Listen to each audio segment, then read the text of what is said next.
বলেনি আল্লাহর আইন চাই, এটা কেউ বলেছে? আমরা একমাত্র বলছি আমরা আল্লাহর আইন চাই, কোরআন সুন্নাহর আইন চাই। চাই কিনা ইনশাআল্লাহ? সুতরাং এই জন্য আগামীতে যে ত্রয়োদশ জাতীয় সংসদ নির্বাচন হবে, আমরা সেখানে আপনাদের প্রতি আহ্বান জানাচ্ছি, এই এলাকাবাসীর উপর আহ্বান জানাচ্ছি, আমার বন্ধুদের উপর আহ্বান জানাচ্ছি, এলাকার সম্মানিত ব্যবসায়ীদের কাছে আহ্বান জানাচ্ছি, আসুন আমরা এমন একটি দেশকে গড়ি যেটার মধ্যে আমাদের মধ্যে আপনাদের কোনো বৈষম্য থাকবে না, যেটা একটাই চাই আল্লাহর আইন চাই, সৎ লোকের শাসন চাই।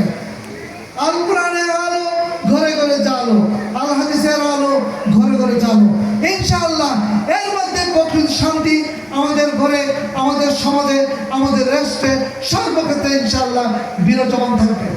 সম্মানিত উপস্থিতি, আসুন আমাদের সম্মানিত আমার অত্যন্ত বন্ধুপতি প্রখ্যাত ওয়াজি, যিনি দেশ থেকে দেশান্তরে আনাচে কানাচে দিনের দায়ী হিসেবে কাজ করে যাচ্ছেন, ডক্টর হযরত মাওলানা আলী হোসেন ভাইয়ের কাছ থেকে গুরুত্বপূর্ণ নসিহত শুনব এবং আমরা যাতে তার আলোকে নিজেকে করতে পারি, সমাজকে করতে পারি, দেশকে করতে পারি, এই উদাত্ত আহ্বান জানিয়ে আমার কথা শেষ করছি।